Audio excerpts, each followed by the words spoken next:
Australia is in the southern hemisphere, and our winter starts from June, July, and August is the end of our winter here. September is spring. For those of you who is from the northern hemisphere, your winter starts in December, January, and February. So basically, we're the opposite of our weather here in Australia. And this is what my garden looks like at the end of winter. Hello there, my name is Liz, a self-confessed succulent addict. Welcome to my channel, Growing Succulents.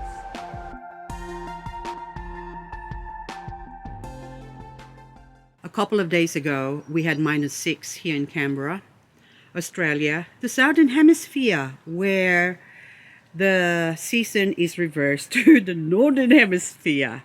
And this is what the plants or my succulents look like at the end of winter. So these plants here, the frillies, this is Goldilocks. I think that one Goldilocks. And these ones here, the red ones, are also frillies, but it's a combination of foreign ice and satin and something else that I can't remember. But anyway, this one now, the chubby little one, is Cryptopetalum Ellen, also known as the rupestre. So this one, I prefer to call it the rupestre because it is a very exotic name, I think. So it's the rupestre is a Korean hybrid. Whether Ellen is actually another hybrid from other countries, I don't know. But long story short, this is what it looks like here in Canberra. There are other places in Australia where we get snow in winter or during winter. That's in the mountains, we call it.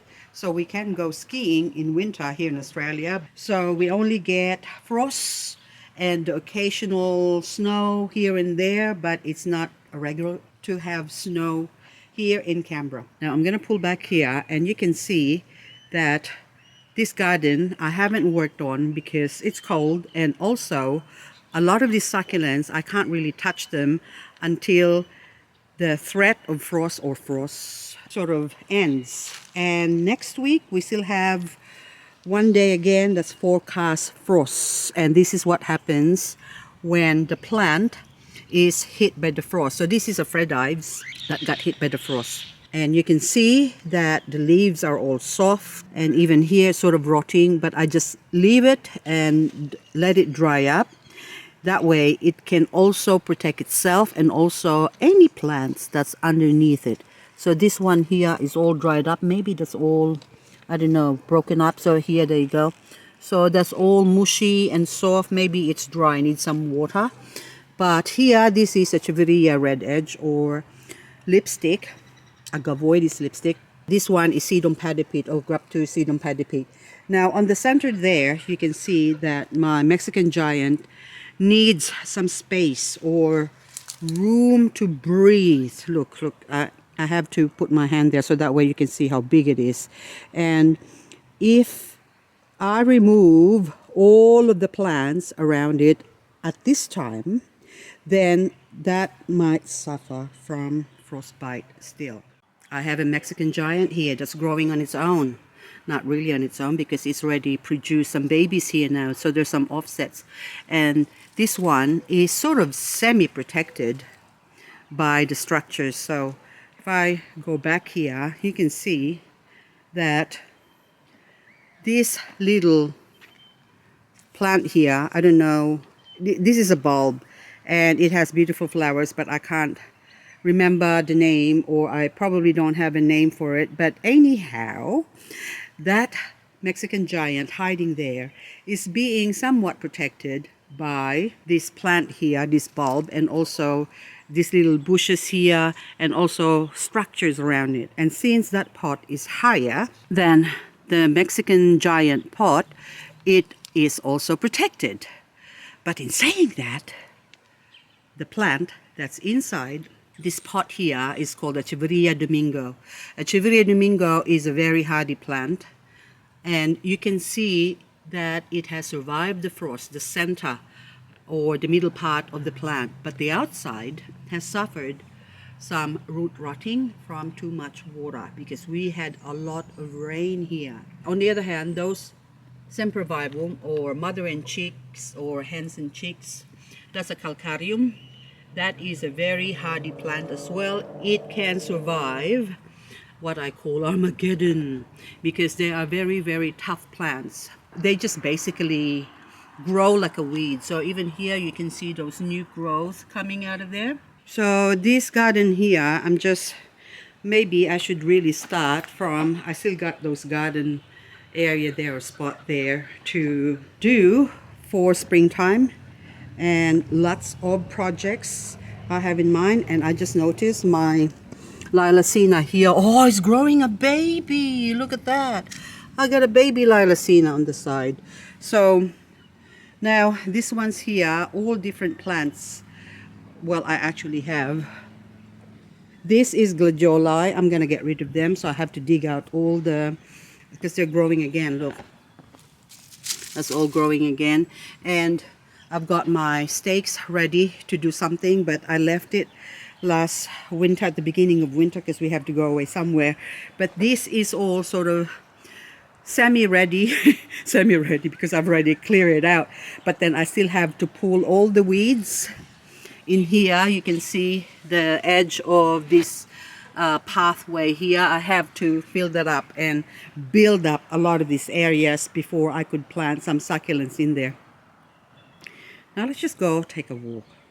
So I'm just gonna start from here so that way you can get, this is my inner garden. You can get a scope of how big this garden is because it's quite a fairly big garden. And I only have this area sort of filled up with succulents. And a lot of the succulents in here needs to get thinned out and planted into empty spot in my garden. There's an outside garden part as well there. So that's just equally large as the inner part of my garden. And my bernalensi here is growing really well as well. They can handle the frost really well. You can see that is just a beautiful plant. But this one got hit by the frost. You can see that. So while I'm in here, I might as well, ooh, that's soft and mushy. Might as well remove that. And I'm just gonna take off a couple of the leaves. Oopsie. And put that there. Now that one there is an acacia pond, Echeveria acacia pond, and that's fine in there. And there's even a red beauty of Sempervivum. I have to attend to that. So these ones, look, lots of weeds. I need to clean that up. And this part here, I have to top it up with some new plants. So also I've got a Mexican giant there as well. I love Mexican giant. So anyway, these ones, a lot of these plants gotta go. And so some will stay, but it's mostly grass. Okay, you're not getting an idea of, there you go. So this is quite, what if I just walk normal? So you can see I got more succulents here. And also on the left hand side, I just missed this. I still have to do some work on this part of the house.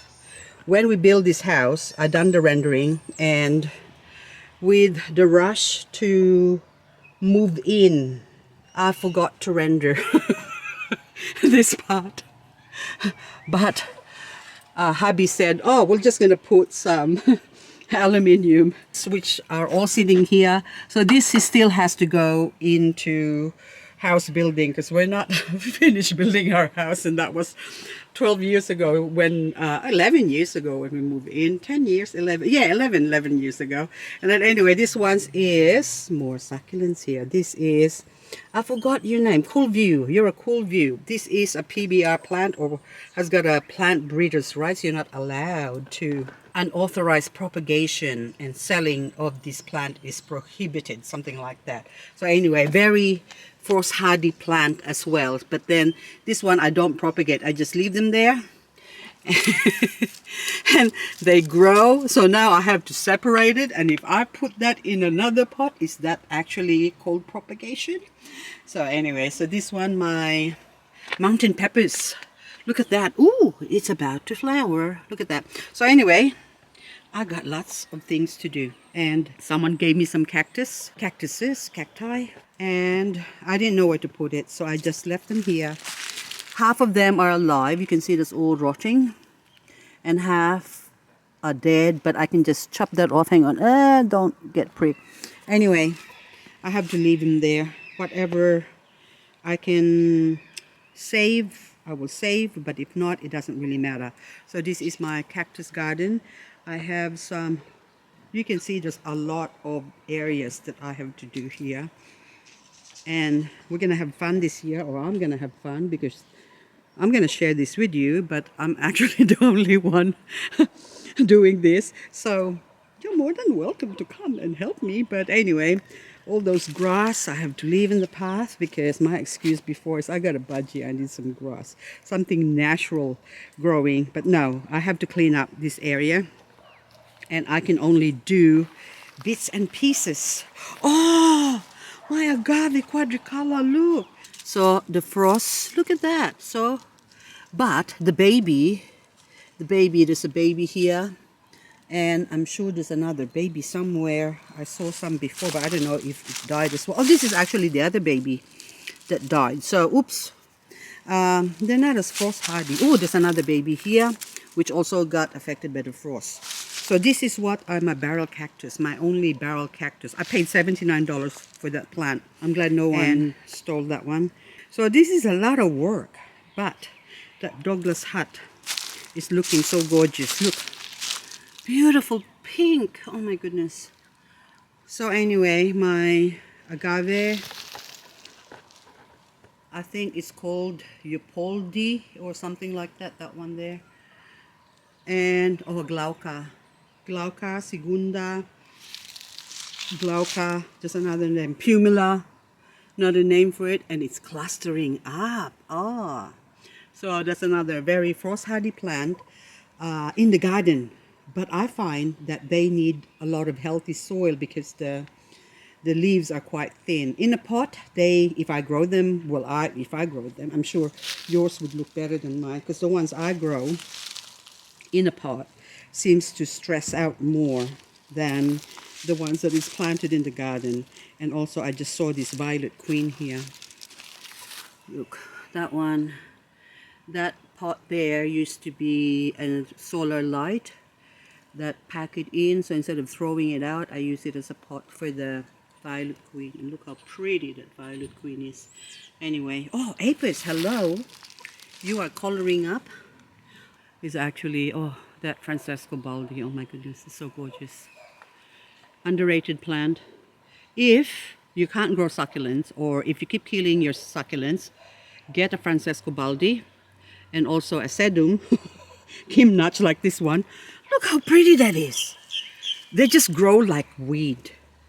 So look at that, the kimnachii and the I think kimnachii or something like that is what it's called, and the Francesco Baldi really is gorgeous plant. It is, or Echeveria starburst or something like that. There's all different names for it, but I believe that it's just the same plant. Even here again in my bird bath here, hello, Francesco Baldi, beautiful plant.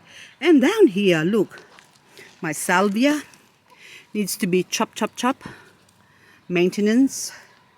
So lots of work. Oh my goodness, how am I gonna find the time? And this one is Apis. This is Apis clustering up. Look at that. And also another Apis. Oh, look. Sedum. I mean, yeah, that's... Oh, here. Hang on. Yeah, Francesco Baldi. And this one. I just saw this one. Imbricata. There you go.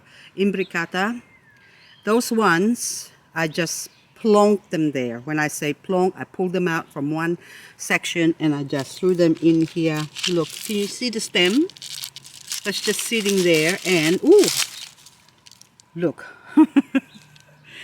that's not even planted. Even this one, see, look, I just, they're still alive.